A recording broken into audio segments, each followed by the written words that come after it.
수렁에 빠져버린 황정민 씨, 영화 호프는 과연 무엇일까? 라는 칼럼도 올라오고 있습니다. 황정민 씨에 대한 여론이 약간 반전이 되고 있어요. 일각에서는 완전 스토킹 범죄 피해자다. 팬으로서 잘해준 것 뿐인데 황정민 씨가 제대로 걸렸다. 라는 말도 있고, 또 일각에서는 악수만 해줘도 굉장히 감격할 팬인데 사생팬에 가까운 사람이었는데 그에게 연락처를 알려주고 단둘이 만나 술을 마시고 이런 관계들이 결국 그 여성에게 굉장한 희망 고문을 했다. 하지만 또 반대편에서는요, 황정민 씨가 비판받을 만하다. 황정민 씨가 그 여성과 사적인 대화를 주고받았고 충분히 오해할 만한 멘트들과 여러 가지 감정 교류가 충분히 있어 보인다. 자, 그러다 보니 이게 영화까지 영향이 극도로 쏟아지고 있습니다. 자, 그러다 보니까 황정민 씨가 주장이 엇갈리고 있는 상태인 거죠. 기사에서는 배우로서 올곧은 외길 인생을 걸어왔고 이미지도 좋았지만 이번 논란 한 번이 피해가 굉장히 아플 거다라고 말하며 타이밍 역시 최악이라고 말합니다. 천재 나홍진 감독의 최근작 호프 영화가 개봉하며 박스오피스 1위로 흥행 대박을 터뜨리고 있는 와중에 이 사건이 터졌기 때문이다. 결국 사람들은요, 관심을 끌기 위해서 온갖 액션을 다하는 와중에 일침이 꽂히면 관심 없던 사람들조차 뭐냐라며 궁금증을 갖게 되는데 황정민 씨의 처지가 그렇다라고 합니다. 예전 기자와의 인터뷰에서 황정민 씨는 이런 말을 한 적이 있다고 해요. 배우의 일은 영화 촬영이 끝났다고 끝나는 것이 아니다. 비싼 출연료를 받았다면 개봉 전후 홍보에도 제대로 참여해야 한다. 꿋꿋하게 호프 무대 인사 일정까지 소화하고 있는 모습에서 황정민 씨다운 모습이 느껴진다고 하는데요. 갑론을박, 피해를 봤다라는 주장도 나왔으니 진실 여부를 가려야 한다고 합니다. 하지만 결국 황정민 씨는 만신창이가 될 수밖에 없다라고 이야기를 하고 있어요. 자, 이 가운데에 황정민 씨 측은요, 폭로한 40대녀의 정체가 이 사람이다라며 신상털기 좌표가 찍힌 펜을 보호하며 그분은 그 스토킹 범죄자가 아니다 라고 논란을 일축시키고 있습니다. 지금 이 황정민 씨를 폭로한 불륜이다 라고 이야기한 그 당사자의 신상을 많은 네티즌들이 털고 있다고 해요. 자, 내용을 살펴보면 온라인상에서 A씨로 지목된 그 여성은 그 사람과 관계가 없다. 그냥 무관한 일반 팬분을 향한 무분별한 비방과 추측성 댓글이 유포되고 있다. 그분은 황정민 씨의 순수한 팬이다. 그래서 이 사태가 굉장히 논란이 됐던 것 같아요. 그거가 관련하여 법적 절차가 진행 중이고 확인되지 않은 대상을 향한 억측과 인신공격은 굉장히 큰 상처가 된다. 사실이 없는 비난과 추측성 댓글 작성을 멈춰달라고 부탁을 했습니다. 무고한 피해자가 발생하지 않도록 상황을 면밀히 모니터링할 것이며 지속적인 악의적 비방과 명예훼손 행위에 대해서 법적 대응, 고소를 하겠다라고 단호하게 대처를 하고 있는 거죠. 자, 그런데 중요한 부분이 있습니다. 황정민 씨도 잘한 게 없다. 여지 자체를 줬으면 안 된다. 연예인이란 직업을 가져놓고 단둘이 술 먹는 건 말이 되지 않는다. 녹취 내용을 보면 정신적 바람 선을 넘은 것 같다.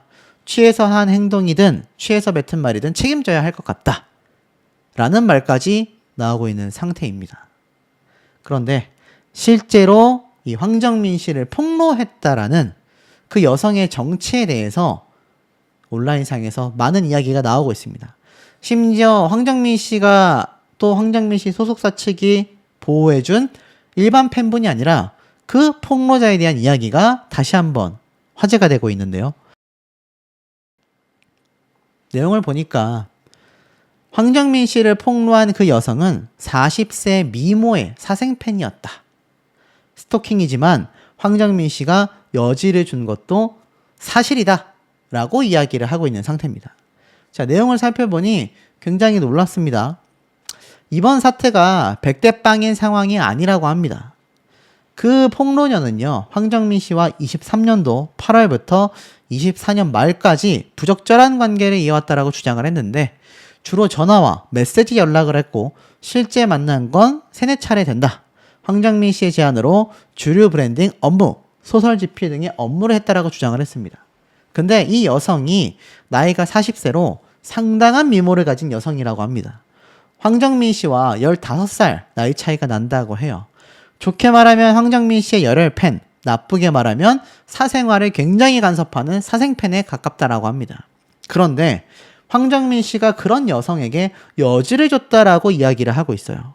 황정민 씨가 자신을 추앙하던 팬과 단둘이 술을 마셨고 먼저 전화를 걸었고 사적인 대화를 이어갔기 때문이다라고 말하고 있는데, 결국 녹취록에 따르면 안아보고 싶진 않아도 재미있는 야설을 써줘봐. 그냥 읽을 수 있게 낄낄대게 말이야. 자, 이런 것 자체가 아무 관계도 아닌데 왜 그 여성에게 쩔쩔매며 비위를 맞춰주고 왜 먼저 전화를 해서 이런 이야기들을 했느냐라는 겁니다. 황정민 씨의 가장 큰 잘못은 악수만 해도 행복한 사람에게 연락처를 따고 1대1로 단둘이 술을 먹었고 사적으로 카톡과 전화 등을 하고 여지를 둔 게 사실이다라고 비판하고 있습니다. 단순한 황정민의 피해 사실이다라고 보기에는 무리가 있다라고 말하고 있어요. 하지만 스토킹 범죄가 정당화되는 건 아니라고 강력히 말하고 있습니다. 실제로 황정민 씨가 큰 부담감을 느꼈고 거리를 두자 장문의 문자 메시지, 수백 건의 연락들, 황정민 씨를 압박했고 그 중에는 극단적 선택을 하겠다라고 수차례 반복을 했거나 협박성 내용도 존재를 했다라는 겁니다. 그리고 앞서 말씀드린 학생이었던 아들의 SNS 계정으로 협박성 메시지를 보내고 아들의 졸업 공연장을 찾아가고 결국 아버지가 잘못을 저질러 놓고 나를 극단적 선택을 하게 종용하였다. 기산하기 싫으면 연락 달라고 해달라 라는 메시지들. 결코 정당화될 수 없는 사생팬 수준의 명백한 스토킹 범죄라고 꼬집고 있습니다.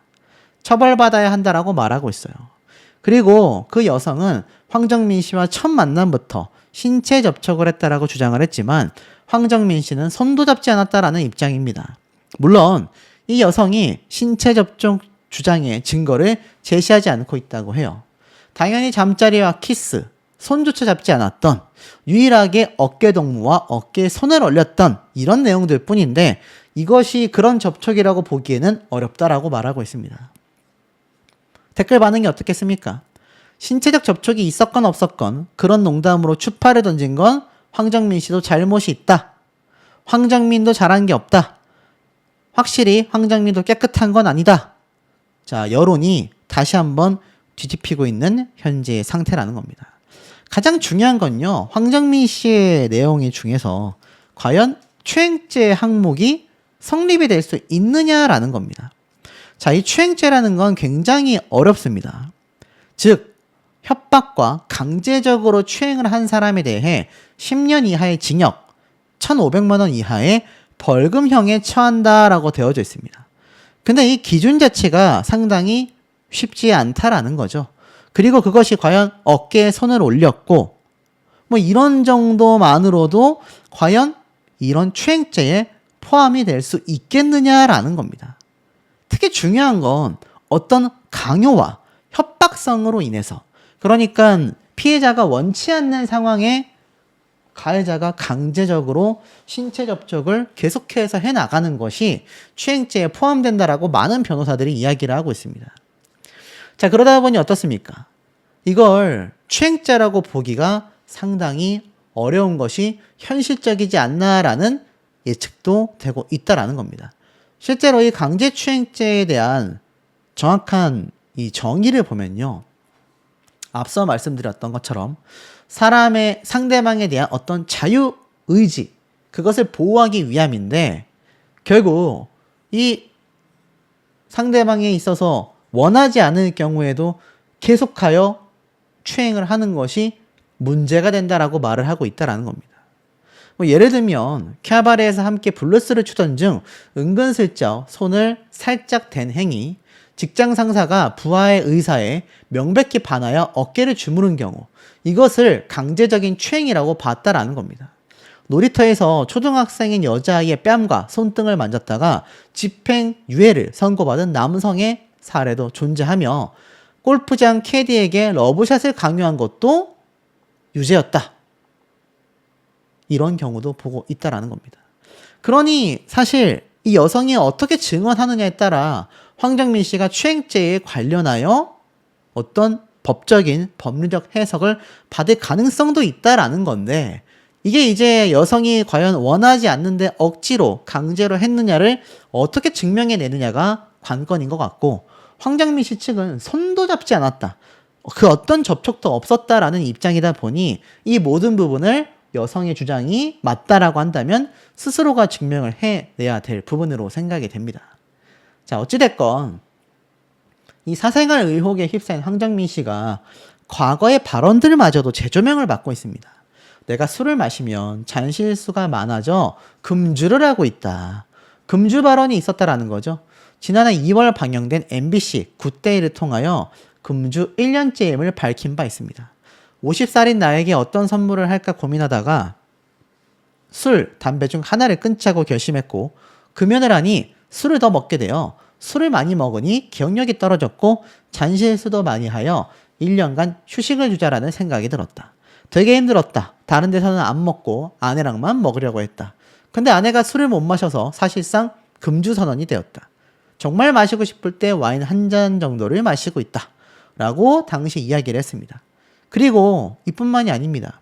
핑계고 때도 금주 2년 차다 라고 이야기를 한 적이 있어요.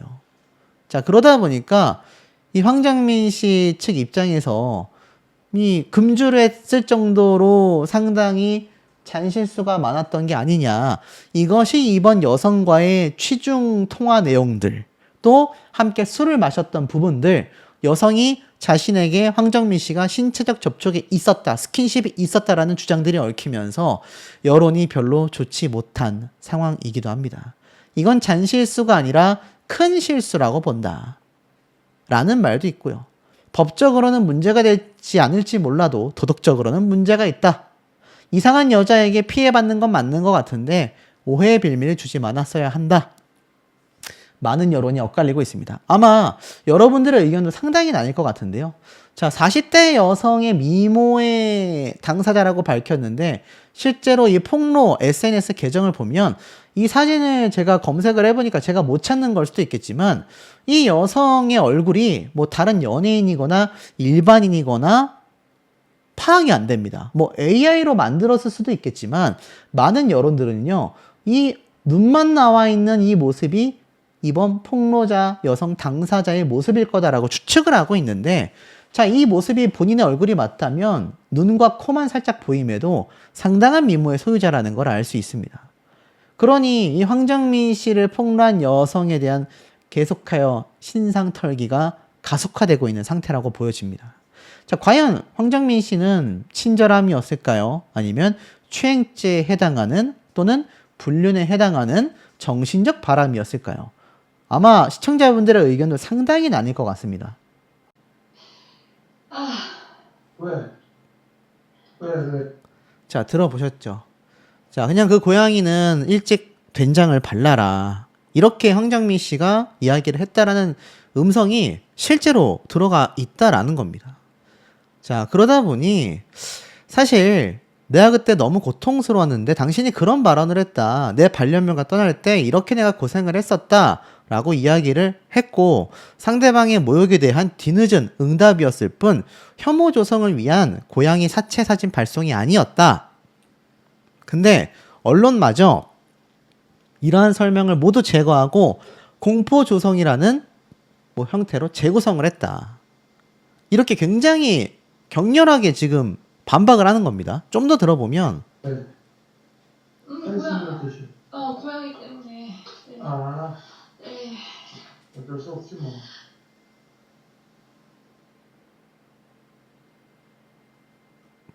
자, 그냥 전화했어. 나 좀 버리지 마. 좀 제발 쓰. 내가 뭘 잘못.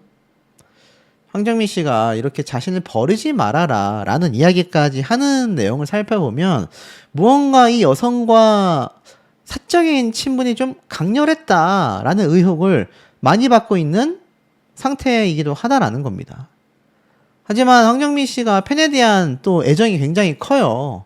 최근 온라인상에 황정민 씨의 팬과 관련하여 무분별한 비방과 추측성 댓글이 유포되고 있다. 그분은 순수한 팬일 뿐이다. 스토커가 아니다. 그러니까 이게 뭐냐면 본인들은 팬과 스토킹 범죄를 명확하게 구분하고 있다. 라는 어떤 의지의 표명으로도 좀 읽히고 있지 않나라는 생각도 듭니다. 그런데 어떻게 저 여성이 주장하는 것처럼 일반 팬이었는데 황정민 씨가 그냥 일방적 스토킹으로 몰아갈 수 있겠냐. 이런 걸 어느 정도 방증하는 그런 모습이 아닌가 싶어요. 하지만 또 여성이 주장한 내용들을 보면 상당히 나뉩니다. 이렇게 사진에 의식이 거의 없는데 내 손을 잡고 있는 내 고양이의 마지막이다. 내가 이런 애를 안락사해야 했다. 너무 고통스럽다. 사망한 다음에도 코에서 피가 너무 많이 나서 새벽 내내 닦았다. 장례하기 전에 마지막으로 안락사하기 전에 그랬었다. 그러면서 고양이 피를 닦은 사진, 손 잡은 거. 자, 이런 얘기를 황정민 씨에게 했던 거예요. 실제로 황정민 씨도 고양이 키우니? 네, 키워요. 너랑 어울린다. 제가 개를 키울 성격은 아니죠. 그게 아니라 고양이 카톡 사진을 보니까 고양이가 있길래 뭔 고양이 털 먼지 겁나 날리지 않아? 엄청 날리죠? 저 옷에도 맨날 묻어 있어요. 이런 얘기를 주고받았다라는 겁니다. 그리고 황정민 씨가 과거 고양이가 있었던 프로필 사진을 언급했던 것 같아요. 그러면서 그 네 방이냐? 아, 정육점 같이 해놨다고요? 라고 여성이 말을 하니까 그게 아니라 술 먹기 딱 좋은 집이던데 맞아요. 제가 밖에 잘 안 나가서 맨날 집안에서 술 먹잖아요. 라는 이야기를 주고받은 내용도 공개가 됐었다라는 겁니다. 결국 그리고 이렇게 극단적 선택 예방상담 전화번호까지 그리고 이게 바로 네 아들 공연 때 내가 갔었던 티켓이다. 자, 이런 식으로 여러 가지 압박을 보낸 거죠. 자신의 세컨핸드 폰으로 또다시 극단적 선택을 예고를 합니다. 자, 그러면서 황정민 아들의 뮤지컬 공연 티켓을 보냈던 내용 그리고 네가 술 먹기 좋겠다고 했던 내 방이다. 아까 제가 앞에 말씀드렸죠. 황정민 씨랑 주고받았던. 여기서 내가 극단적 선택을 했었다. 사진 뒤쪽이 드레스룸이거든. 사진 속 고양이가 네가 된장바르라고 했던 애다. 내가 안고 내가 의사와 함께 직접 약물을 투입했었다. 너는 내가 어떤 상황인 줄 알고 농담을 한 거냐. 이제 얘네들 만날 생각밖에 없다. 그래도 몇 안 되게 네가 자발적으로 관심 보였던 건 자동차인데 알다시피 네 이름을 붙이려고 샀어. 여기서 끝낼 생각이야. 또다시 여러 번의 극단적 선택을 예고합니다. 개인 방 사진, 자동차 사진, 또 극단적 선택 예고글을 연달아 보내면서 압박을 했던 거죠. 의식이 거의 없는데도 내 손 잡는 내 고양이 마지막이야. 내가 이런 애를 안락사해야 했어. 너무 고통스러워. 그리고 네가 그런 말을 한 거야. 라는 내용을 쭉 보냅니다. 그러니까 고양이가 사망하기 직전에 영상도 올렸던 거죠. 그러면서 네가 된장바르라는 말을 했던 거다라고 원망을 표하기도 했습니다. 그러면서 고양이 이렇게 장례 치르는 사진이 공개가 된 것 같아요. 이 사진을 연속으로 보냈다고 해요. 그러니까 순서로 보면 황정민 씨에게 나 극단적 선택할 거니까 너 범죄자로 남아라 평생. 그리고 나는 먼저 떠난 얘네들을 만날 생각밖에 없다. 나는 여기서 끝장낼 생각이야. 그리고 고양이의 사체 영상, 안락사 사진. 그러다 보니 애도의 맥락이 아니었다라는 겁니다. 그러면서 이때 또 주고받았던 연락을 보면 정신적으로 피해를 입었지만 그게 나랑 내 책임은 전혀 아니고 그냥 내가 그때 시기가 나빴지만 네가 운 나쁘게 거기에 걸려든 걸 나보고 어떡하라는 거냐? 너 지금 소설 쓰냐? 애가 정말 고통 많이 받고 떠나는데 췌장염으로 그 입원 병실에서 오빠가 너 힘든 일 있으니까 내가 대답 제때 하라는 얘기야. 나한테 그런 거 왜 얘기하는데? 라고 했어요. 내가 생일 축하하고 생일에 뭐 했는지 물어봤다라는 이유만으로요. 라고 이야기를 합니다. 고양이가 아플 때에도 네 생일마저 나는 생각하고 있었는데 너는 그게 정상적인 인간의 응답이냐. 그러니까 여성은 내가 왔습니까? 결국 이 스토킹 범죄 증거를 디스패치는 공개할 수밖에 없었다라고 말하고 있습니다. 황정민 씨의 된장 발라라라는 발언은 스토킹 피해의 본질과는 상관이 없다라고 이야기를 하고 있어요. 어찌됐건 A씨는 고양이 사진과 그때 주고받았던 또 통화 내용 등등이 결국 극단적 선택 예고와 협박 도구로 사용했을 뿐이다 라고 디스패치는 말하고 있습니다. 대중들의 반응도 굉장히 엇갈리다가 이 결정적 증거들로 인해 너무 무섭다, 소름 끼친다. 결국 팬은 팬으로 대해주면 안 된다는 좋은 예다. 근데 황정민도 인정해야 되는 거 아니냐. 여성에게 여지를 주고 설레야 하고 본인이 전화번호 물어보고 했더만 스토커는 그 뒤에 저 여자가 잘못한 거다. 의견이 상당히 나뉘고 있는 상태라는 겁니다. 자, 여러분들이 보실 때도 이 황정민 씨가 정말 오로지 피해를 입은 피해자라고만 생각이 되시나요? 아니면 남자로서 우리 솔직하게 까놓고 말해서 어느 정도 의도가 있었지만 대하다 보니 뭔가 심상치 않음을 느끼고 발을 뺐다라는 비판 여론에 의견이 쏠리시나요? 저는 중립을 지키고 있지만 많은 분들의 의견이 여성을 비판하고 있음에도 황정민 씨와 관련된 비판 여론도 슬슬 올라오고 있다라는 게 문제점인 것 같습니다. 그렇다면 진짜 팩트는 무엇일까요? 이 배우 황정민 씨를 둘러싼 사생활 의혹이 계속 법적 공방으로 커져가고 있는데 그의 아내인 소속사 샘컴퍼니 김미 대표가 이제 배우자인 동시에 소속사의 대표라는 역할이 겹치면서 남편을 둘러싼 불륜설 의혹을 해명해야 하는 상황을 맞이하게 되었습니다. 이미 지속적인 스토킹 범죄 피의자였다라고 규정을 한 상태이죠. 추가적인 법적 다툼을 이미 요구했고요. 그 폭로자인 여성 A씨는 황정민 씨를 상대로 2억 원 규모의 손해배상 청구 소송도 진행 중이다라고 말을 한 바 있기는 합니다. 자, 어찌됐건 이 여성 A씨는 그리 외부로 나간 경로를 확인하기 위해 황정민과 소속사에 연락했지만 답변을 못 받았다. 이런 이야기를 하는 거죠. 그러니까 제가 앞선 영상을 통해 말씀드렸던 본인이 작성했다라고 하는 그 글에 대한